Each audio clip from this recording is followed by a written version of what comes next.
Hello, ഇതെൻ്റെ ആദ്യത്തെ തൃശ്ശൂർ പൂരം കാണാനുള്ളൊരു വരവാണ്. സോ ഞങ്ങൾ ഇവിടുന്ന് എറണാകുളത്തു നിന്നാണ് സ്റ്റാർട്ട് ചെയ്തത്. സോ എറണാകുളത്തു നിന്നൊരു 3:55 KSRTC AC ബസ്സിൽ ഞങ്ങൾ പയ്യെ പോന്നു. ഒരു 5:30 ആയപ്പോൾ ഞങ്ങൾ എത്തി. വടക്കുന്നാഥനെയും തൊഴുതു. നല്ല സുഖമായിട്ട് തൊഴുതിട്ട് കണിമംഗലം, ശാസ്താവ്, അങ്ങനെ ഓരോരുത്തരും ഓരോ ഘടകപൂരങ്ങളും കണ്ട് രാമനെ കണ്ടു. അങ്ങനെ ഞങ്ങൾ ഭയങ്കരമായിട്ട് എൻജോയ് ചെയ്ത് ആ തൃശ്ശൂർ പൂരത്തിൻ്റെ ആ ഒരു ഫുൾ വൈബ് ഞങ്ങൾക്ക് കിട്ടിയിട്ടുള്ളൊരു അനുഭവമാണ് ഇതിലൂടെ പറയണത്. ഇതിപ്പോൾ കണിമംഗലം ശാസ്താവ് വരാണേ. തൊട്ടടുത്തുനിന്ന് എല്ലാം കാണാൻ പറ്റി എന്നുള്ളതൊരു ഭയങ്കര സന്തോഷമാണ്. തൃശ്ശൂർ പൂരം നമ്മൾ TV യിൽ നിന്ന് കുറേ കണ്ടിട്ടുണ്ട്, എല്ലാം ചെയ്യുന്നുണ്ട്. പക്ഷേ അത് ഒരു പ്രാവശ്യമെങ്കിലും വന്ന് കാണുക, അതൊന്ന് ഇതാകുക, ഇതൊരു പ്രത്യേക ഫീലിംഗ് ആണെന്നേ പറയാൻ പറ്റില്ല. നമുക്ക് ക്ഷീണിക്കും നല്ല ചൂടുണ്ട്. ചൂടത്ത് നടന്ന് കാലൊക്കെ വേനിക്കും, എല്ലാം ഉണ്ട്. പക്ഷേ ഇവിടെ ഇഷ്ടംപോലെ വാട്ടർ കൗണ്ടേഴ്സും എല്ലാം ഉണ്ട്. വാട്ടർ കൗണ്ടേഴ്സ് ഉണ്ട്, ഫുഡ് വിതരണം ചെയ്യുന്ന ആൾക്കാരുണ്ട്. എല്ലാം ഒരു നാടിൻ്റെ സ്നേഹവും നമുക്ക് ഈ തൃശ്ശൂർ പൂരത്തിൽ അറിയാൻ പറ്റി എന്നുള്ളതാണ് എനിക്കുള്ളത്. ഇപ്പോൾ കണിമംഗലം ശാസ്താവിൻ്റെ ആനകളൊക്കെ വരികയാണ് കേട്ടോ. ഇതിലിപ്പോൾ ഞാൻ മനസ്സിലാക്കിയ കാര്യങ്ങളാണ് ഞാൻ പറയുന്നത്. ആദ്യം തന്നെ ഞങ്ങൾ വടക്കുന്നാഥനെയൊക്കെ തൊഴുത് നിന്ന് കഴിഞ്ഞപ്പോഴത്തേക്ക് പിന്നീട് അങ്ങോട്ട് ഒരു 6 മണി മുതൽ ക്യൂ ആയിട്ടോ. നട അടച്ച് തുറന്ന സമയത്ത് ഭയങ്കര ക്യൂ ആയിരുന്നു. ഞങ്ങളെന്ന് വെച്ച് കഴിഞ്ഞാൽ ആ ഒരു സമയത്ത് എത്തി എല്ലാം തൊഴാൻ പറ്റിയതുകൊണ്ട് ഞങ്ങളെല്ലാം സൂപ്പറായിട്ട് നിന്നു. കണിമംഗലം ശാസ്താവ് ആണ് ആദ്യം വരുന്ന ഘടകപൂരം. അവരാദ്യം എന്താ ചെയ്യാന്ന് വെച്ച് കഴിഞ്ഞാൽ, ആദ്യം വന്ന് ഉള്ളിൽ ഉള്ളിലൊരു ഇലഞ്ഞി മരമുണ്ട്, അവിടെ ഒരു മേളുണ്ട് അവർക്ക്. ഈ മേളം കഴിഞ്ഞിട്ട് അത് വടക്കുന്നാഥൻ്റെ ഫ്രണ്ടിലൂടെയാണ് പുറത്തേക്ക് വരിക. എന്നിട്ട് ആ ഫ്രണ്ടിൽ നിന്നിട്ട് കൊട്ടും. ശാസ്താവ് മാത്രമാണ് ഇങ്ങനെ പോണത്. ബാക്കി എല്ലാ ഘടകപൂരങ്ങളും പല വഴിയിലൂടെ, പല കവാടത്തിലൂടെ കയറിയിട്ട് തെക്കേ ഗോപുര വഴിയാണ് പോവുക. ഈ കണിമംഗലം ശാസ്താവ് മാത്രമാണ് ഞാൻ കണ്ടതിൽ ഈ വടക്കുന്നാഥൻ്റെ ഫ്രണ്ടിലൂടെ തന്നെ പുറത്തേക്ക് വന്ന് അവിടെ ഒരു പൂരം ഇതാക്കിയിട്ട് പോയത്. കണിമംഗലം ശാസ്താവ് വന്ന് അവിടെ നല്ലൊരു മേളം കഴിഞ്ഞതിന് ശേഷം ആക്ച്വലി രണ്ടാമത്തത് ആയിട്ട് വന്നത് നമ്മുടെ രാമനാണ്. രാമൻ കൊണ്ടുവന്നത് ചെമ്പൂക്കാവ് ഭഗവതിയുടെ തിടമ്പാണ്. സോ ചെമ്പൂക്കാവ് ഭഗവതിയുടെ തിടമ്പ് പാറമക്കാവിൽ നിന്ന് വരുന്ന ഒരു ഗോപുരം വഴിയാണ് രാമൻ കയറി വന്നത്. ഞങ്ങൾക്ക് ഭയങ്കര ഡൗട്ടായിരുന്നു കേട്ടോ, ഏതൊക്കെ വാതിലാണെന്ന് വെച്ചാൽ ഈ വടക്കുന്നാഥൻ അമ്പലത്തിൽ 4 വശത്തും വാതിലുണ്ട്, പിന്നെ റാമ്പുണ്ട് കുറേ. ഓക്കെ, സോ റാമ്പൊന്നും ഞങ്ങൾ പോയ സമയത്ത് തുറന്നുണ്ടായില്ല. പിന്നെ ഈ ഘടകപൂരങ്ങൾ വന്നു കഴിഞ്ഞപ്പോൾ റാമ്പിലൂടെ പോകാൻ പാടുള്ളൂ, അല്ലാണ്ട് ഗോപുരത്തിൻ്റെ ഒരു വഴി നമ്മൾ കടത്തി വിടുന്നുണ്ടായിരുന്നില്ല. റാമ്പ് വഴിയാണ് നമ്മൾ പുറത്തേക്കും അകത്തേക്കും വരാൻ പറ്റുന്ന പോസിബിലിറ്റീസ് കിട്ടും. പിന്നെ രാമൻ വന്നത് പാറമക്കാവിൻ്റെ അതുവഴിയുള്ള കവാടത്തിലൂടെ വന്നിട്ട് തെക്കേ ഗോപുരം വലം വെക്കില്ല, എന്ന് വെച്ചാൽ പകുതിയാണ് പോവുക ആൾ, എന്നിട്ട് തെക്കേ ഗോപുരം വഴി ഇറങ്ങി. പക്ഷേ ഇപ്രാവശ്യം എന്ന് വെച്ച് കഴിഞ്ഞാൽ ഞാൻ ന്യൂസൊക്കെ കണ്ടിട്ട് രാമനായിരിക്കും പൂരവളമ്പ് കഴിഞ്ഞ് നെക്സ്റ്റ് ഡേ ഫസ്റ്റ് തെക്കേ ഗോപുരം തുറന്നിറങ്ങുക, പക്ഷേ രാമനായിരിക്കും വെച്ച് ഞാൻ വന്നേട്ടോ. പക്ഷേ രാമനല്ലായിരുന്നു, കാരണം രാമൻ വരാൻ ലേറ്റായി. നമുക്കറിയാമല്ലോ, രാമൻ എന്ന് പറഞ്ഞ ഒരു വികാരമാണ് തൃശ്ശൂർക്കാർക്ക്, മലയാളികൾക്ക് ഒരു വികാരമാണ്, ആനപ്രേമികൾക്ക് ഒരു വികാരമാണ്. അപ്പോൾ രാമൻ ഒരു വിവേകി ആയതുകൊണ്ട് വരാനും എല്ലാം ഒരു ലേറ്റായി.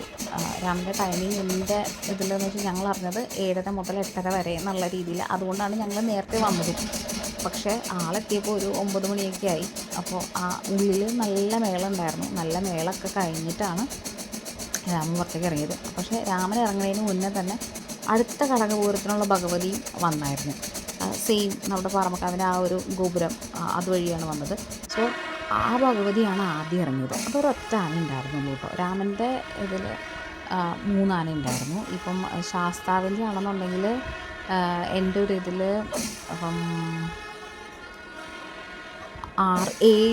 7 എണ്ണം ഉണ്ടായിരുന്നു, 7-8 എണ്ണം ഉണ്ടായിരുന്നു ആനകൾ. അപ്പോൾ ഇത് കഴിഞ്ഞിട്ട് രാമൻ്റെ 3 ആനയുണ്ട്. പക്ഷേ അതിന് മുമ്പ് ആദ്യമേ തന്നെ ഈ ഭഗവതിയെ ഇറക്കിയിട്ടു. കാരണം എന്താ വെച്ച് കഴിഞ്ഞാൽ ഓൾറെഡി വൈകി, ഈ ആനയ്ക്ക് പോയിട്ട് വേറെ ബാക്കിയുള്ള പൂരങ്ങൾക്ക് കയറണ്ടാണല്ലോ.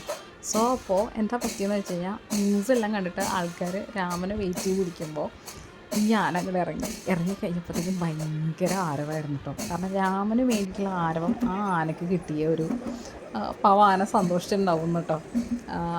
ഞങ്ങളിങ്ങനെ പറയുമ്പോഴത്തേക്കും പറയും രാമൻ്റെ ആരവം ഈ ആനയ്ക്ക് കിട്ടി. കാരണം ആൾക്കാർക്ക് അറിയില്ലല്ലോ, പുറത്തേക്കുന്ന ആൾക്കാർക്ക് അറിയില്ല രാമൻ വരും എന്നുള്ള രീതിയിലല്ലേ നിൽക്കണേ. ഞങ്ങൾക്ക് കേൾക്കാൻ പറ്റും നല്ല നല്ല സ്വരാട്ടോ. എൻ്റെ ദൈവമേ, നമ്മൾ ഈ IPL മറ്റേ സൗണ്ട് മീറ്റേഴ്സൊക്കെ എടുക്കില്ലേ, കോഹ്ലി ഇറങ്ങുമ്പോൾ ധോണി ഇറങ്ങുമ്പോൾ അതിവിടെ കൊണ്ട് നോക്കുകയാണെങ്കിൽ നമുക്കറിയാൻ പറ്റും രാമൻ എന്തോരുണ്ട് ആ ഇത് എന്നുള്ളത്. മിക്കവാറും അതൊക്കെ എന്താ പറയുക IPL ഒന്നും അല്ലാത്ത രീതിയിലാക്കും തൃശ്ശൂർക്കാർ. സോ അതും കണ്ട് എന്താ പറയുക, അത് കഴിഞ്ഞ് പിന്നെ ഓരോ കടകപൂരങ്ങൾ എന്താ പറയുക വടക്കുന്നാഥൻ്റെ ഫ്രണ്ട് വഴി കയറിയിട്ട് എന്താ പറയുക തെക്കേ ഗോപുരം വഴിയാണ് ഇറങ്ങുക. ബാക്കി എല്ലാവരും അങ്ങനെയാണ് ഇറങ്ങി ഞാൻ കണ്ടത്. അതൊക്കെ ഒത്തിരി ആനകളുണ്ട് കേട്ടോ. ഇങ്ങനെ എന്താ പറയുക ലൈനായിട്ട് കുറേ ആനകൾ വരും.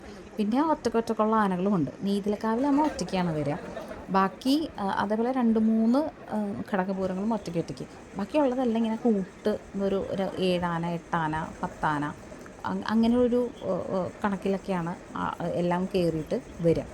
ഈ ശാസ്താവ് മാത്രമാണ് ഫ്രണ്ടിലൂടെ ഇറങ്ങുക. ബാക്കി എല്ലാവരും തന്നെ തെക്കേ ഗോപുരം വഴിയാണ് ഇറങ്ങുക. പിന്നെ എന്താ പറയുക, അത് കഴിഞ്ഞിട്ട് മടത്തിൽ വരവും ഞങ്ങൾ കണ്ടു. മടത്തിൽ വരവും കണ്ടു കഴിഞ്ഞ് എന്താ പറയുക പാറമക്കാവിലേക്ക് ആനകൾ പോകും. എന്ന് വെച്ചാൽ ഈ പൂരങ്ങളെല്ലാം തെക്കേ ഗോപുരം വഴി ഇറങ്ങി കഴിഞ്ഞിട്ട് അഴിച്ചതിന് ശേഷം ഇവരെല്ലാവരും തന്നെ തിരിച്ച് എന്താ പറയുക തിരുവമ്പാടിക്കും, കുറച്ച് ആനകൾക്ക് തിരുവമ്പാടിക്കും അതേപോലെ തന്നെ പാറമക്കാവിലേക്ക് ഉണ്ടല്ലോ. അപ്പോൾ ആ ആനകളൊക്കെ വേഗം ഓടി പോകുക. കാരണം ഒരു 12-12:30 ആയി കഴിഞ്ഞപ്പോഴത്തേക്കും പാറമക്കാവിൽ തന്നെ പൂരം തുടങ്ങേണ്ട സമയമായി. അപ്പോൾ പാറമക്കാവിൽ പൂരം തുടങ്ങി. അത് കഴിഞ്ഞിട്ട് അത് പറയെടുത്താൽ പോവാം. എക്സിബിഷൻ്റെ അവിടെ അങ്ങനെ പറയെടുത്ത് ആ ഗോപുരം വഴി കയറി ആ ഗോപുരം വഴി ഇറങ്ങിയിട്ട് എന്താ പറയുക ഫ്രണ്ടിലൂടെ ഇറങ്ങി തെക്കേ ഗോപുരം വഴി ഇറങ്ങിയിട്ട് സ്വരാജ് റൗണ്ട് കയറി നമ്മുടെ ശക്തൻ തമ്പുരാനുണ്ട്. അവിടെ വലം വെച്ചതിന് ശേഷം എല്ലാ ആനകളും പോയില്ല. 15 ആന ഇതുവഴി ഇറങ്ങും. പക്ഷേ 7 ആനകൾ പോയിട്ട് വലം വെച്ചിട്ട് വന്ന് നിരക്കാം. ഈ പാറമക്കാവ് വന്ന് നിരക്കണ സമയത്തിനുള്ളിൽ തിരുവമ്പാടിയും 15 ആനകളെ കൊണ്ടുവന്ന് നിരത്തി. എൻ്റെ ദൈവമേ, ഈ രാമൻ്റെ വരവെന്ന് വെച്ചിട്ടുണ്ടല്ലോ ഉള്ളിലൊക്കെ ഇപ്പോൾ എന്ത് സമാധാനമാണെന്നറിയോ. ആ ഒരു സമാധാനത്തിൽ പെട്ടെന്ന് ഇവിടെ ആൾക്കാർ വന്ന് ഞങ്ങളൊക്കെ അങ്ങ് എന്താ പറയുക ഒരു പ്രത്യേക ഫീല് തന്നെയായിപ്പോയി കേട്ടോ എനിക്കൊക്കെ. അപ്പോൾ രാമൻ ഒരു ഭാഗത്ത്, പിന്നെ ഈ ആനകൾ, ഈ പൂരം, പിന്നെ വേറൊരു കാര്യം, എനിക്ക് തൃശ്ശൂർക്കാർ ഭയങ്കര ഒരു സ്നേഹമുള്ള മനുഷ്യരായിട്ട് തോന്നി. ഞാൻ എറണാകുളമാണ്. സോ എനിക്ക് ഭയങ്കര എന്താ പറയുക അവിടുത്തെ ചേച്ചിമാരായാലും ആൻറ്റിമാരായാലും നമുക്കെല്ലാം പറഞ്ഞു തരാനും നമ്മൾ ഇങ്ങനെ പോയാൽ മതി കേട്ടോ, അങ്ങനെ പോയാൽ മതി കേട്ടോ, ഇത് ചെയ്തോട്ടോ അത് ചെയ്തോട്ടോ, ഒരു കെയറിങ് നമുക്ക് ഫീൽ ചെയ്തു. ഞാൻ ഇതിനു മുമ്പ് പോയത് നെന്മാറ വേലയ്ക്കാണ്. സോ നെന്മാറ വേല അതൊരു വേറെ ഡിഫറെൻറ്റ് എക്സ്പീരിയൻസ് ആണ്. പാടത്തിൻ്റെ ഇടയിൽ ആ പടക്കം പൊട്ടലും കാര്യങ്ങളൊക്കെ ആയിട്ട്. ഇതിൽ ഞാൻ പടക്കം പൊട്ടാനും അതിനൊന്നും നിന്നില്ല. കാരണം ഞങ്ങൾക്ക് തിരിച്ചെത്തേണ്ടത് കൊണ്ട് ഞങ്ങൾ ഭയങ്കര കോൺഷ്യസ് ആയിട്ട് നിന്നത്. സോ കൊണ്ട് ഈ ആന ഓടിയതും കാര്യങ്ങളൊന്നും ഞങ്ങൾ അറിഞ്ഞിട്ട് അതൊക്കെ പിന്നീട് വീട്ടിൽ വന്നിട്ട് TV-യിൽ എന്താ പറയുക ഇൻസ്റ്റഗ്രാമിലൊക്കെ ആയിട്ടാണ് ഞങ്ങൾ അറിഞ്ഞത്. ഞങ്ങൾ പോയപ്പോൾ ഞങ്ങൾ ഭയങ്കര ഹാപ്പി ആയിട്ട് പോയി, പൂരം കണ്ടു, തിരിച്ചു വന്നു, രാമനെ കണ്ടു എന്നൊക്കെയുള്ള ഒരവസ്ഥയായിരുന്നു. രാമനൊരു ഫീൽ തന്നെയായിരുന്നു കേട്ടോ. അത് പറയാതിരിക്കാൻ വയ്യ. അത് എന്താ പറയുക, ഒന്നും പറയാനില്ല. തൃശ്ശൂർ പൂരം കാണാത്തവർ TV-യിൽ കണ്ട് എൻജോയ് ചെയ്യണവർ ഒരു പ്രാവശ്യം അവിടെ പോയി കഴിഞ്ഞാൽ നിങ്ങൾക്ക് മനസ്സിലാവും അതെന്താണെന്ന്. ആ ഒരു ആംബിയൻസ് ഉണ്ടല്ലോ, അത് നമ്മൾ സിനിമയിലൊക്കെ പറഞ്ഞ ആംബിയൻസ് നിങ്ങൾക്ക് ആര് തരും? അത് അവിടെ തന്നെ കിട്ടുള്ളൂ. ആ തൃശ്ശൂർ മണ്ണിൽ ചവിട്ടിയാൽ തന്നെ കിട്ടുള്ളൂ. അപ്പോൾ എൻ്റെ ജീവിതത്തിൽ മറക്കാൻ പറ്റാത്തൊരു എക്സ്പീരിയൻസ് ആയിരുന്നു. എൻ്റെ ഒത്തിരി നാളത്തെ ആശയമായിരുന്നു. ഞാൻ ഭയങ്കര കടുത്ത രാമൻ ഫാനാണ്. പക്ഷേ എനിക്ക് ഇതുവരെ രാമനെ കാണാൻ പറ്റിയിട്ടില്ല. ഞാനെല്ലാം എൻ്റെ എന്താ പറയുക കസിൻസൊക്കെ പോയി കാണുമ്പോഴത്തേക്ക് എനിക്ക് വീഡിയോ അയച്ചു തരും, പറ്റില്ല എന്നുള്ള രീതിയിൽ. അപ്പോൾ ഇപ്രാവശ്യം രാമനുണ്ട് എന്ന് പറഞ്ഞപ്പോൾ പെട്ടെന്ന് തീരുമാനിച്ചാണ് ഒന്ന് പോയിട്ട് വരാം, രാമനെ കണ്ടിട്ടെങ്കിലും തിരിച്ച് വരാം, കുടമാറ്റമൊന്നും കാണാൻ നിന്നില്ലെങ്കിൽ രാമനെങ്കിലും അറ്റ്ലീസ്റ്റ് കാണണം എന്നുള്ള രീതിയിൽ പോയത്. ഭയങ്കര സന്തോഷമായി, പറഞ്ഞറിയിക്കാൻ പറ്റാത്ത സന്തോഷമായി പോയതും ആ ഒരു ഇതും എല്ലാം. സോ ഇത് അനുഭവിക്കാത്തവരാണെങ്കിൽ, ഇത് കണ്ടിട്ടില്ലാത്തവരാണെങ്കിൽ ഒരു പ്രാവശ്യം നിങ്ങൾ എന്തായാലും കാണണം. അത് അത് അത് അത് എന്താ പറയുക, ഞാൻ പറഞ്ഞു, ഞാനിവിടെ ഈ വീഡിയോയിലിരുന്ന് പറഞ്ഞിട്ടൊന്നും കാര്യമില്ല, നിങ്ങൾ അനുഭവിച്ചാലേ അത് മനസ്സിലാവും. ഒരു പ്രത്യേക ഫീലാണ് അത്. തൃശ്ശൂർക്കാരൻ ഞാൻ നിങ്ങളെ സമ്മതിച്ചു. നിങ്ങളുടെ നാടിൻ്റെ ഏറ്റവും വലിയ ഒരു പ്രൗഢിയോടുകൂടെ പറയാൻ പറ്റുന്ന ഒരു സാധനമാണ് തൃശ്ശൂർ പൂരം. അത് പക്ഷേ ഉണ്ടല്ലോ, എന്നെ വണ്ടടിപ്പിച്ച് എല്ലാ മതക്കാരും ഉണ്ട് അവിടെ. എല്ലാ മതക്കാരും ഈ പൂരത്തിന് എന്താ പറയുക, ആ നാടിൻ്റെ ആഘോഷമായിരുന്നു ആ പൂരം കാണുന്നത്. അത് ഭയങ്കര ഒരു എന്താ പറയുക അനുഭവമായിരുന്നു. സോ ഞാൻ ഭയങ്കര ഹാപ്പിയാണ്. നിങ്ങൾക്ക് ഇതേപോലുള്ള ഇതിന് പോയി കാണുക എന്നുള്ളതാണ് ഞാൻ പറയുള്ളൂ. നിങ്ങൾ പോയി കണ്ടിട്ട് എക്സ്പീരിയൻസ് ചെയ്തിട്ട് പറയണേ. ഇതൊക്കെ വൺ ടൈം എക്സ്പീരിയൻസ് എന്നൊന്നും പറയാൻ പറ്റില്ല. ഒരു പ്രാവശ്യം പോയാൽ പിന്നെയും പോകാൻ തോന്നും. അതാണ് ആ ഒരു ആകർഷണം ഈ പൂരത്തിന് ഉണ്ട്. അത് എന്താ പറയുക, നിങ്ങളും പോയി കണ്ട് അറിഞ്ഞാലേ അതിൻ്റെ അതൊരു മനസ്സിലാവുള്ളൂ.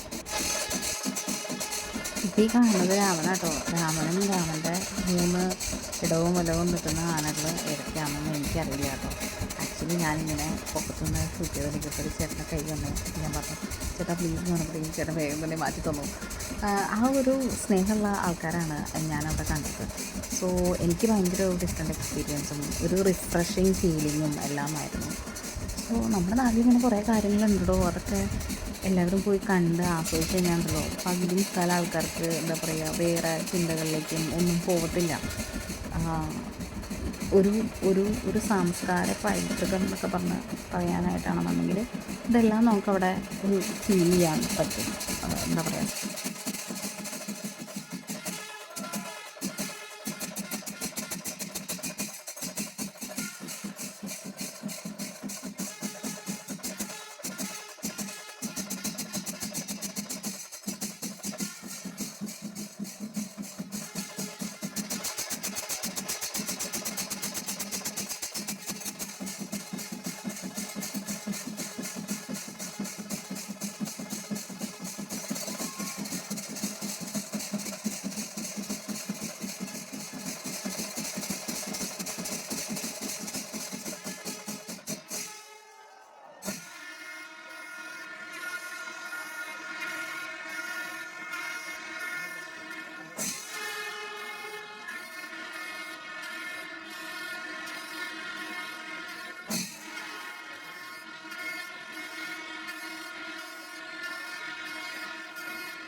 രാമൻ ഇറങ്ങുമ്പോഴൊക്കെ ഭയങ്കര ഇതാട്ടോ. രാമനാണെന്നുണ്ടെങ്കിലുണ്ടല്ലോ അവിടെ ചെന്നിട്ട് പുള്ളി നിൽക്കും.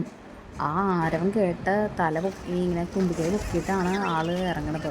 അതൊരു ഡിഫറെൻറ്റ് ഫീലാണ്. ഇത് വേറെ കടകപോലെ ഞാൻ പറഞ്ഞില്ല, എല്ലാം ആ ഇതുവഴിയാണ് ഇറങ്ങുക. അപ്പോൾ അതിങ്ങനെ ഇറങ്ങി പൊയ്ക്കൊണ്ടിരിക്കും. പിന്നെ ഞങ്ങൾ ജസ്റ്റ് ഒന്ന് പാറമക്കാവ് വരെ പോയി, അത് കണ്ട് പാറമക്കാവിലേക്ക് പൂരത്തിന് വേണ്ടിയിട്ട് ആനകൾ വരുന്നതാണ് ഈ കാണുന്നത്. പിന്നെ എന്താ പറയുക, പിന്നെ നമ്മുടെ മെയിൻ പൂരം ഉണ്ടായിരുന്നു, കുടമാറ്റം ഉണ്ടായിരുന്നു. അപ്പോൾ കുടമാറ്റമൊക്കെ നമ്മൾ ടി വി കാണുന്നതൊന്നുമല്ല കേട്ടോ, നേരിട്ട് അടുത്ത് തന്നെ കാണുന്നവർ ഒരു രക്ഷയില്ല. സൂപ്പർ സാധനമൊക്കെ ആയിരുന്നു കേട്ടോ.